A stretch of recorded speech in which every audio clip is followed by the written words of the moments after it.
Bienvenidos y buenas tardes a este punto en el cual hablaremos acerca de los fundamentos que interactúan en el comercio internacional, los cuales vienen a ser muy importantes para desarrollar y explicar acerca de los factores que intervienen en el comercio internacional de manera básica.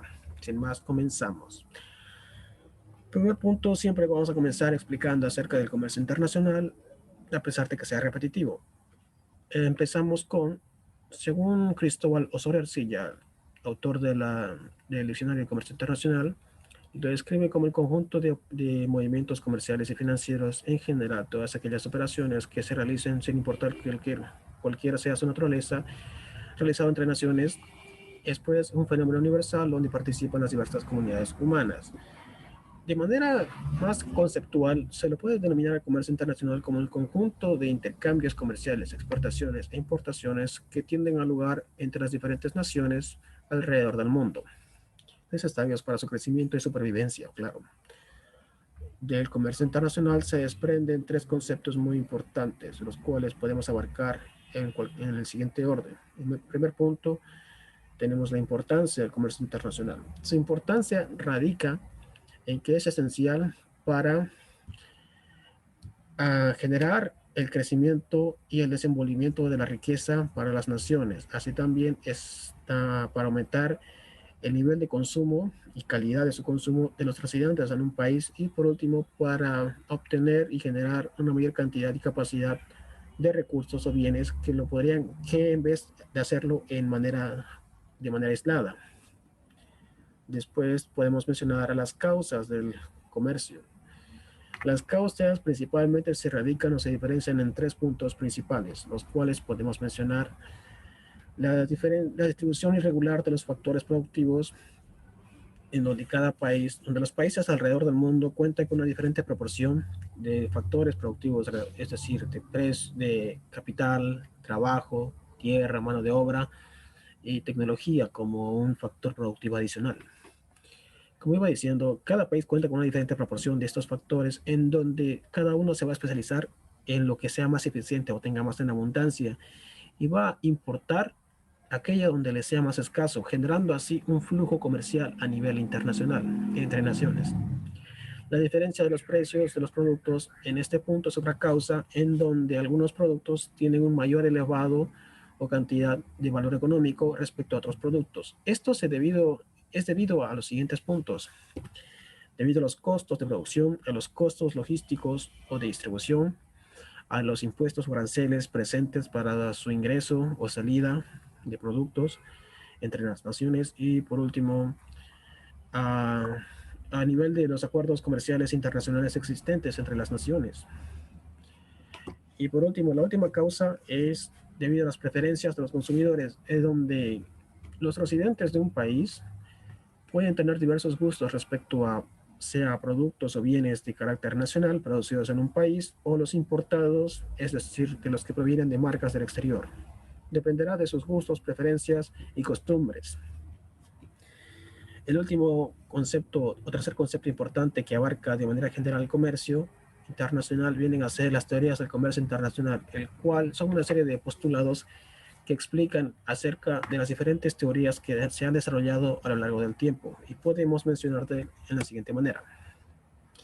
La evolución de la teoría proviene en primer lugar desde el mercantilismo hasta las ventajas competitivas de las naciones de Michael Porter. En el mercantilismo podemos ver que ha sido desarrollado desde el siglo XVI en Inglaterra, en donde sostiene que la plata y el oro son los pilares fundamentales en la generación de la riqueza y en el mantenimiento de un comercio vigoroso entre naciones. También sostiene el mercantilismo la intervención gubernamental como algo esencial para generar una riqueza en cuanto al balance comercial. Pasando al segundo punto, venimos a ver la teoría de las ventajas absolutas desarrollados por Adam Smith en su libro La riqueza de las naciones. En esta teoría se postula lo siguiente: un país tendrá una ventaja absoluta siempre y cuando sea más eficiente a la hora de producir un bien respecto a otros países, el cual utilice menos recursos, es decir, utilice menos mano de obra. Toma en cuenta principalmente el factor de la tierra y el menor de ella mano de obra. Este bien se va a calcular en unidades de trabajo. Podemos mencionar, por ejemplo, un caso de Perú y Brasil, donde ambas naciones van a producir dos determinados bienes, alimentos y telas, en donde el Perú le va a costar 8 unidades de trabajo producir una unidad de alimento y le va a costar 3 unidades de trabajo producir una unidad de tela. Por otro lado, Brasil le va a costar 4 unidades de trabajo producir una unidad de alimentos y le va a costar 10 unidades de trabajo producir una unidad de tela. Aquí podemos evidenciar que a Perú le cuesta más producir una unidad de alimentos, pero es más eficiente y utiliza menos recursos para producir una unidad de tela. Por tanto, posee una ventaja absoluta y eficiencia en la producción de telas. Y en cambio Brasil posee una ventaja absoluta y eficiencia en la producción de alimentos porque le cuesta menos en comparación de Perú, pero le cuesta más producir la tela. Pasando al tercer concepto está la teoría de las ventajas comparativas desarrollada por David Ricardo. Aquí sostiene que los países se van a especializar en los bienes, en el bien en específico que le cueste menos recursos producir a comparación de otros bienes, es decir, tomar en cuenta la mano de obra y la capacidad. Podemos mencionar, por ejemplo, el caso de Costa Rica y Brasil, donde van a producir dos bienes, calzados y alimentos, bananos en específico. Estos bienes se van a medir en costos de oportunidad, que viene a ser una reducción en cuanto a mano de obra y principalmente materia prima, que le cueste menos para producir esos bienes. A Brasil le va a costar menos producir bananos porque tiene la tierra, los sembradíos en abundancia, es decir, en grandes cantidades para producirlo. La mano de obra está capacitada, está mejor formada y cuenta con la inversión y las herramientas necesarias para desarrollar una producción intensiva y su comercialización.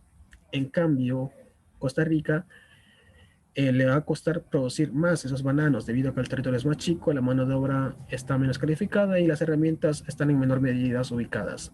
Pero lo compensa con producir más en abundancia calzados debido a que cuenta con una industria de cueros bien desarrollada para, para aprovisionarse de materia prima y por tanto produce calzados de buena calidad y en abundancia. Así también su mano de obra o personal está muy calificado, entrenado, cuenta con las herramientas en abundancia y el capital está debidamente invertido.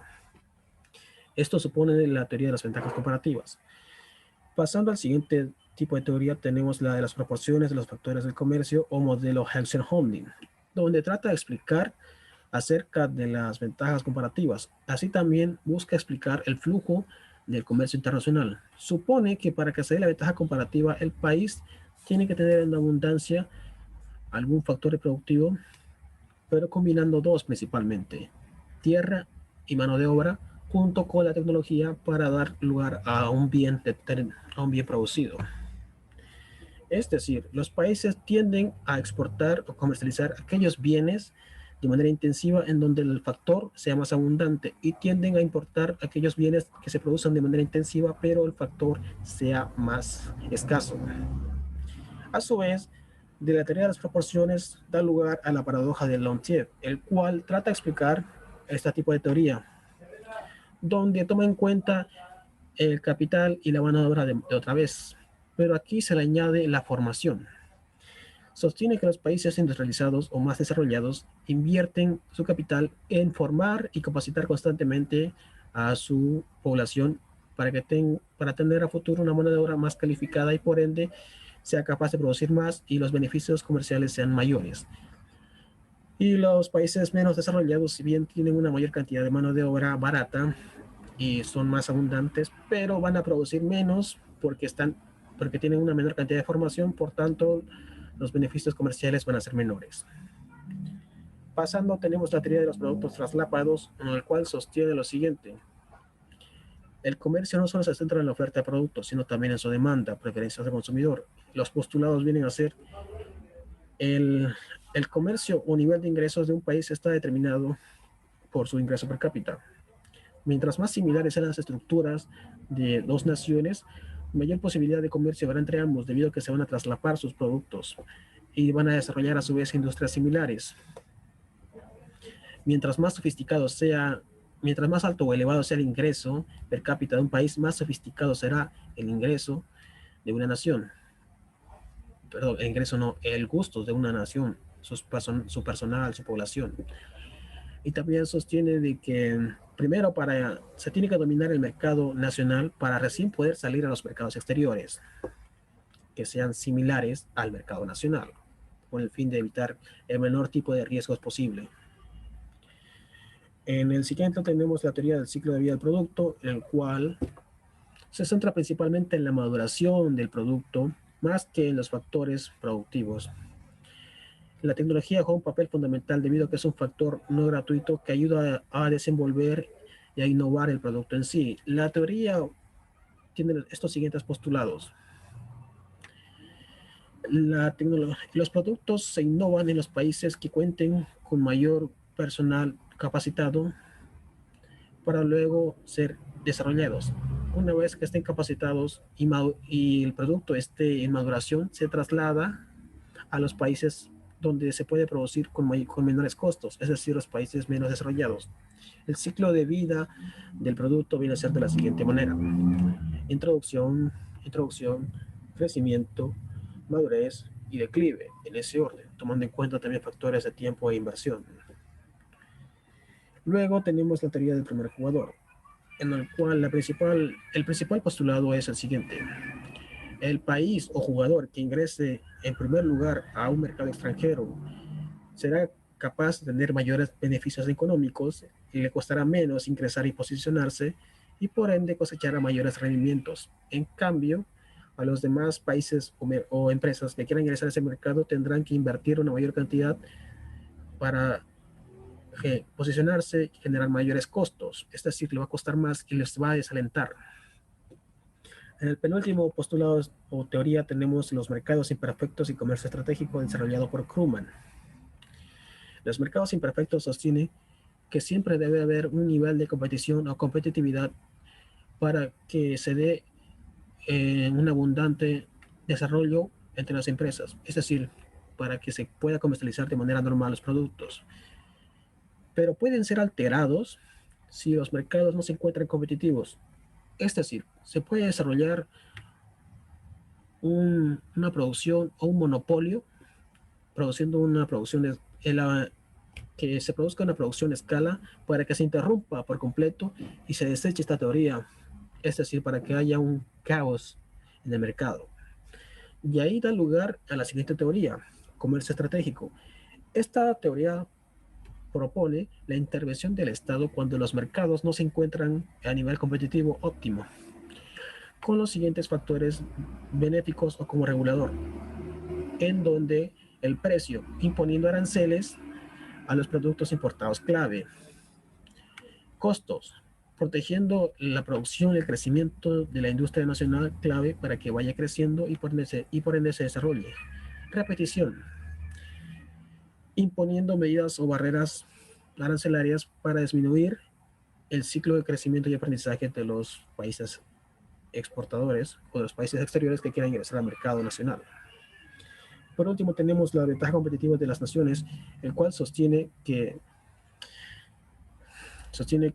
los compromisos fundamentales son más importantes asumidos frente a la competencia, en donde la innovación es algo esencial para la supervivencia de una nación. La capacidad de innovación va a depender de, de su nivel de la industria de un país para modernizarse constantemente. Y la competitividad se hereda, la competitividad se crea, no se hereda, perdón.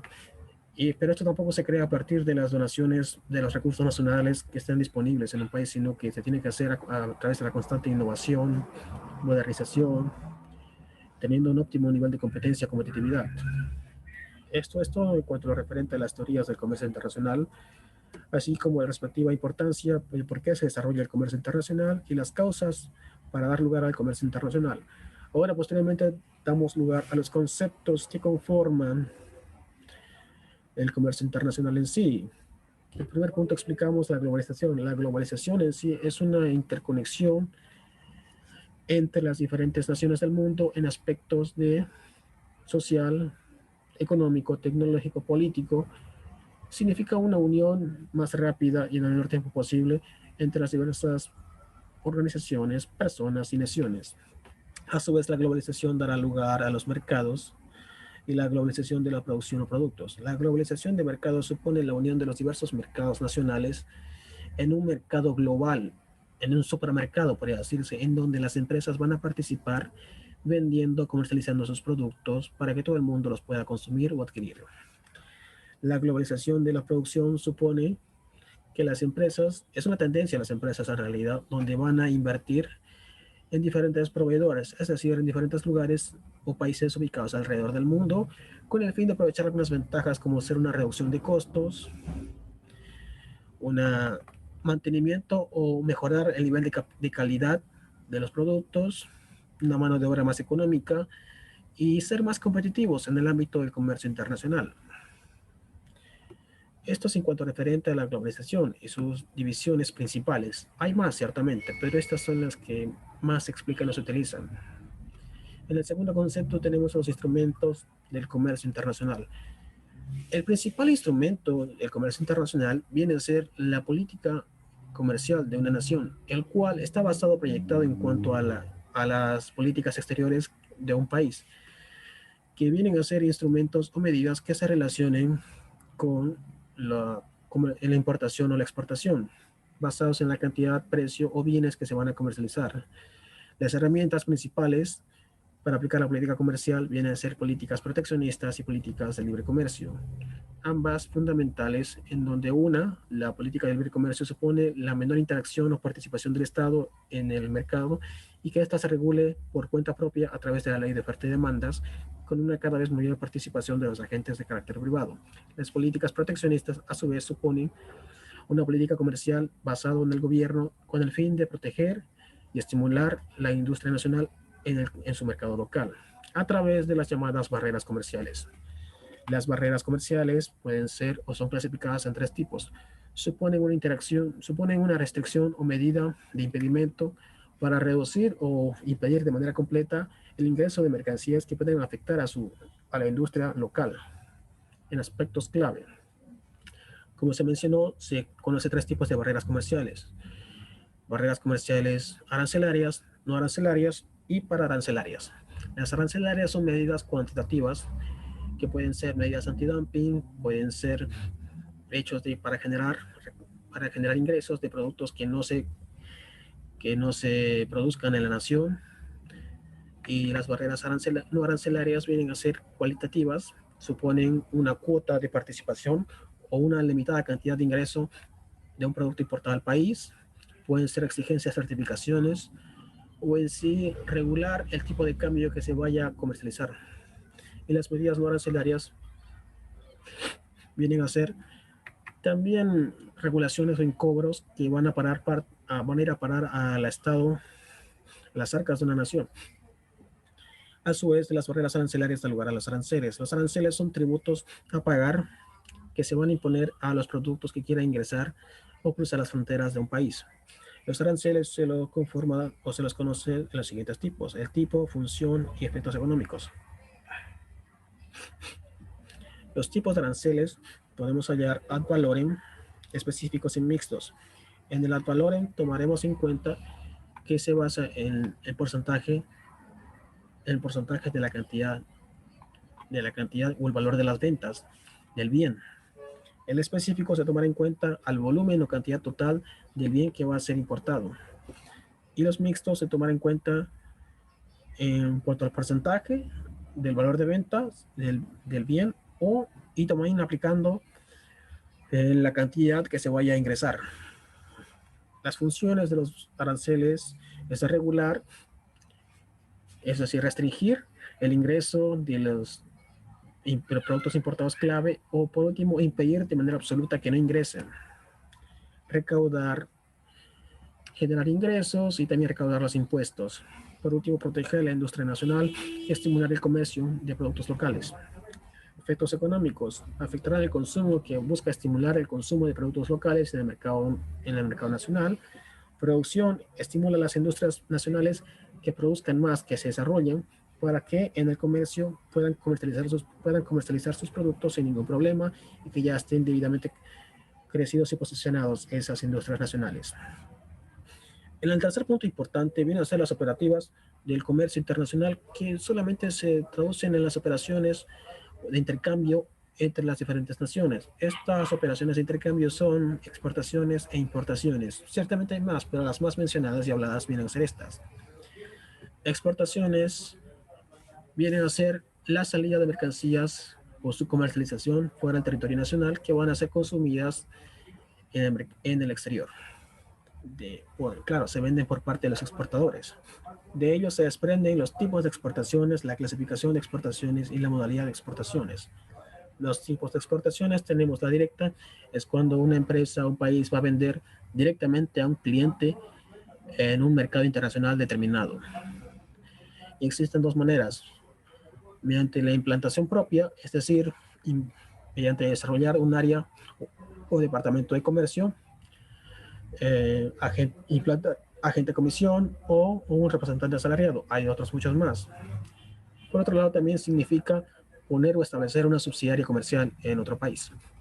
Indirecta, cuando la empresa o el gobierno, o perdón, un país, nación, va a comercializar sus bienes en su territorio nacional ante un intermediario que va a depender del intermediario, donde la empresa solamente va a correr con los gastos y costos de producción y comercialización en su mercado local.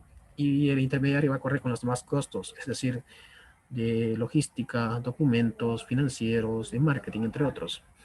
La gestión de exportación queda reducida a una venta doméstica y hay una alta dependencia por parte del intermediario. Después tenemos la concertada, que significa que dos o más naciones o empresas se van a unir para generar ventajas mutuas en el contexto de los mercados internacionales. La clasificación tenemos la tradicional, que significa los productos de actividad extractiva, que no requieran ninguna transformación o se le añade valor agregado. Pueden ser productos mineros o hidrocarburos. Los no tradicionales suponen que pueden ser transformados o se le añade valor agregado. Pueden ser productos intermedios o semielaborados y manufacturados.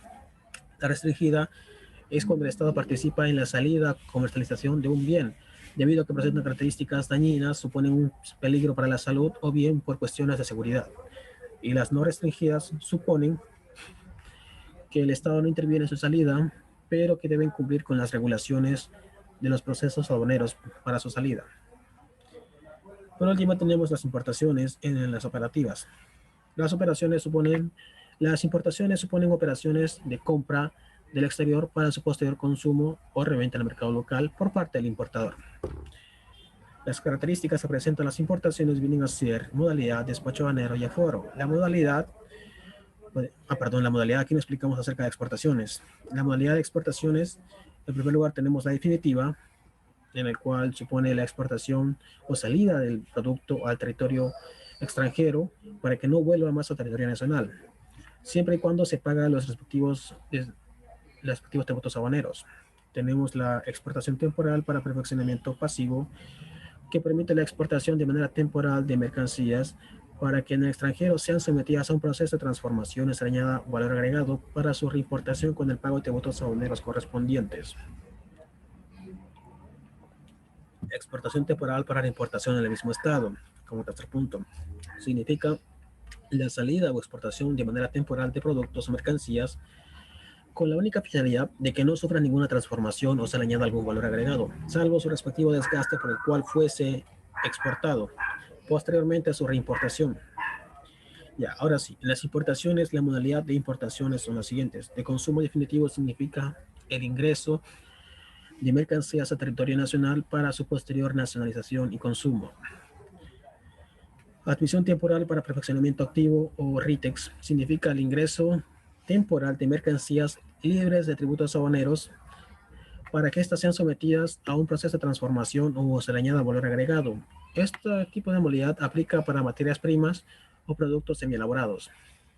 Posteriormente se los reexportan. Admisión temporal para reexportación en el mismo estado. Admite el ingreso de manera temporal de mercancías o productos siempre y cuando no sufran ninguna transformación, salvo su depreciación por el cual fuese importado. Mayormente está utilizado en sectores de construcción, agroindustrial o petrolero. Segundo punto, tenemos el despacho aduanero, que viene a ser el procedimiento mediante el cual las mercancías se pueden acoger para su nacionalización, y vienen a ser los siguientes: general, anticipado, inmediato. El general se aplica cuando las mercancías arriban al territorio nacional y a su vez se subdividen en normal, fronterizado y abreviado. El normal supone cuando el declarante o el interesado presenta la declaración de mercancías correspondientes en el plazo permitido y con la documentación respaldada de acuerdo a las normativas aduaneras respectivas. El fronterizado se da cuando la aduana le permite nacionalizar mercancías en las fronteras para evitar un congestionamiento en los recintos aduaneros. Se tiene un plazo máximo de 24 horas.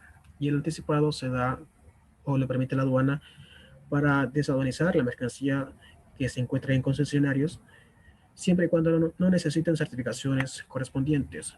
El inconveniente es que la aduana puede hacer un seguimiento y control tiempo después de las mercancías que hayan sido importadas bajo este régimen. Tenemos anticipado.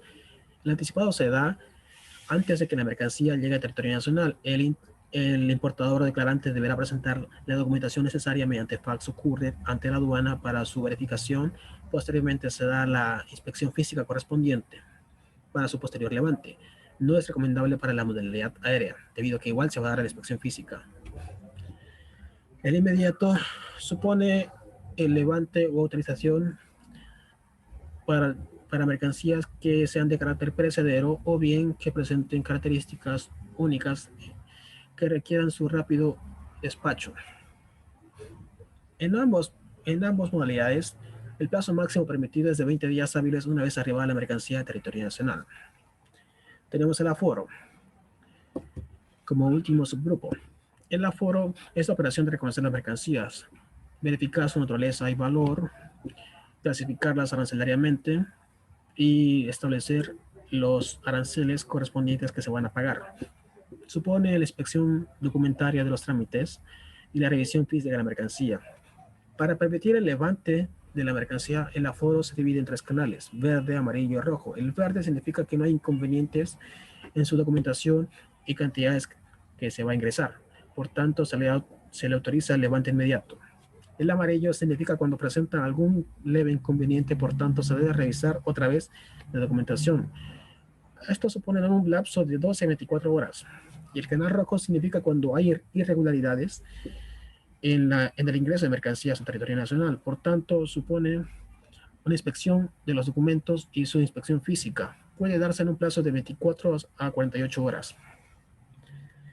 En penúltimo lugar, tenemos los acuerdos comerciales que integran el comercio internacional. Los acuerdos comerciales son así como convenios que se dan entre dos o más partes de cara al desarrollo de actividades económicas complementarias entre los implicados. A su vez, da lugar a los siguientes tipos de acuerdos. Los acuerdos que pueden ser cooperación internacional, asociación e integración económica. Cooperación internacional supone actividades que se desarrollan de manera voluntaria entre diferentes países con el objetivo de desarrollar actividades económicas o en beneficio de otros países, como ser la creación de la ONU, con el cual se busca reducir la pobreza, mejorar la calidad de vida de los diferentes habitantes del planeta, un mejor nivel de educación, entre otros beneficios. Asociación significa un conjunto de estrategias con el cual se busca obtener el poder en la negociación para mejorar el rendimiento en cuanto al comercio y calidad de vida de los habitantes de un país. Y la integración económica supone la agrupación de un determinado grupo de países en un bloque u organización con el fin de obtener mejores beneficios en el marco de sus respectivos territorios. Supone, o los objetivos principales son la eliminación de las barreras al comercio, el libre tránsito de bienes, personas y mercancías o servicios. Supone también reducción de los costos de transporte y demás beneficios. Su estructura está de la siguiente manera: el acuerdo preferencial, en primer lugar, donde supone una desgravación arancelaria para productos entre dos o más países. Esto se da en los acuerdos bilaterales o multilaterales sin que sean entre organizaciones. Zona libre comercio, el establecimiento de una zona del 100% de productos desgravados, como pueden ser los países miembros de la CAN, los países miembros de la NAFTA, actual TEMEC, Unión Aduanera. Supone que los países miembros de un bloque van a adoptar una política nacional externa común, como ser los países miembros de la CAN, Mercado común supone que los países integrantes de un bloque o organización pueden trasladar o transportar sus mercancías dentro de esos territorios como si fuera una extensión más. Pueden ser personas, pueden ser bienes o pueden ser servicios, como vienen a ser los países miembros del Mercosur. El mercado único y el mercado monetario supone una integración de políticas económicas, fiscal y monetaria sin llegar a fusionarlos. Como viene a ser el más ejemplo claro, la Unión Europea. Y por último, la unificación económica plena o integración total supone la fusión de políticas en su totalidad de gubernamentales, fiscales, económicas, entre otros, es decir, la creación de un nuevo país. Y en el marco de los acuerdos de integración, Bolivia tiene suscrito acuerdos en las siguientes organizaciones o con los siguientes países. En la OMC, Bolivia apoya la integración a través de acuerdos firmados que beneficien los sistemas generalizados de preferencias, tiene acuerdos de integración regionales, subregionales y bilaterales. En la LADI, Bolivia ha suscrito 4 acuerdos con la LADI, en el marco de la LADI, que viene a ser la Asociación Latinoamericana de Integración. Estos acuerdos son 2 para el establecimiento de zonas de preferencias arancelarias, zonas de libre comercio, y 2 con nóminas de carácter de productos 100% desgravados. La CAN, Bolivia es un país miembro de la Comunidad Andina, cuyos países integrantes son Bolivia, Colombia, Ecuador y Perú, con los cuales se busca promover la integración económica, mejorar la calidad de vida de sus habitantes y promover la generación de empleos. El AC36 Mercosur supone que Bolivia firmó un tratado con ese país, con esos países integrantes de ese bloque, Mercado Común del Sur, que viene a ser Brasil, Argentina, Uruguay, Paraguay, en donde se quiere dar un plazo de 10 años máximo de una zona de libre comercio. Fue firmado en el año 1996. AC22 Chile supone un acuerdo entre Bolivia y Chile en donde se busca promover la integración económica, mejorar y diversificar los procesos de integración en el ámbito comercial de esos países y una preferencia arancelaria para ambas partes. Para el caso de Chile supone la liberación del 100% de productos de 270 productos, a excepción de la harina, carne y azúcar. Para Bolivia supone el 100% de liberación de productos para 360 productos. Después tenemos el A66 México firmado en junio de 2010, en donde se busca promover la eliminación de los obstáculos al comercio entre ambas partes y promover un sistema de preferencias arancelarias, así como el libre intercambio de bienes entre ambos países. AC47 Cuba fue firmado en el año 2000 y busca promover un otorgamiento de preferencias arancelarias entre ambas partes, la cooperación e integración económica entre los países integrantes. Y el SGP Plus, Sistema Generalizado de Preferencias, es un mecanismo unilateral el cual otorgan los países desarrollados a los países menos desarrollados. Se los aplica para productos, sean manufacturados, semi-manufacturados, productos agrícolas, marinos o cárnicos. En cuanto a los acuerdos comerciales existentes y los que Bolivia ha suscrito hasta la actualidad. Por último, tenemos los términos del comercio internacional, los famosos Incoterm. Los Incoterm son normas relacionadas, regularizadas y reconocidas a nivel internacional, en donde buscan establecer las responsabilidades existentes, así como los costos y riesgos entre el importador y exportador en el marco del acuerdo de compra-venta internacional. Es decir, determinan o estipulan de qué punto a qué punto van a pasar las responsabilidades en cuanto a costos y transmisión de riesgos entre el importador y exportador, comprador y vendedor en las operaciones comerciales. Los 5 temas se clasifican en 4 grupos esenciales: el grupo E, grupo F, grupo C, grupo D. El grupo E abarca el export, en donde el vendedor, el exportador, va a poner a disposición del vendedor la mercancía en instalaciones del país de origen. El grupo F abarca el FCA, al FAS y al FOB, en donde es una entrega indirecta. El vendedor va a poner a disposición del vendedor, es decir, del transportista que el vendedor vaya a contratar en instalaciones de origen. El grupo C supone a los 5 TER, CFR, CIP, CIF y CIP, CPT, perdón. Es una entrega indirecta también donde el vendedor también va a poner a disposición del vendedor, sin embargo, va a contratar el transporte principal hasta destino correspondiente. Sin embargo, los riesgos se transmiten al momento que la mercancía se carga en país de origen. Por último, el término grupo D supone los 5 términos DPU, DAP y DDP. Es una entrega directa donde el importador solamente va a recibir la mercancía del exportador en su país de destino, en el país de destino, o a veces el exportador también corre con el costo de descargar la mercancía en el lugar acordado dentro del país de destino. Esto en cuanto a los Incoterms conocidos. Las regulaciones de los Incoterms son que especifica la entrega de mercancías en el lugar acordado, transmisión de riesgos en el país de origen, el país de tránsito, un país de destino, de acuerdo al Incoterm correspondiente, distribución de gastos, quién corre con los gastos, de qué punto a qué punto durante el proceso de transporte, así como los documentos o pagos correspondientes. Documentación. La documentación aduanera supone de que qué país va a contar con estos costos referentes en cuanto a para sacar la mercancía del país de origen o hacerlo llegar al país de destino. Las modificaciones actuales en el 5TERM 2020 suponen que se eliminó el DAT con T, perdón, para dar lugar al DPU, el cual ahora cuenta con la ventaja de que se puede descargar en cualquier parte especificado en el país o lugar de destino. En la modalidad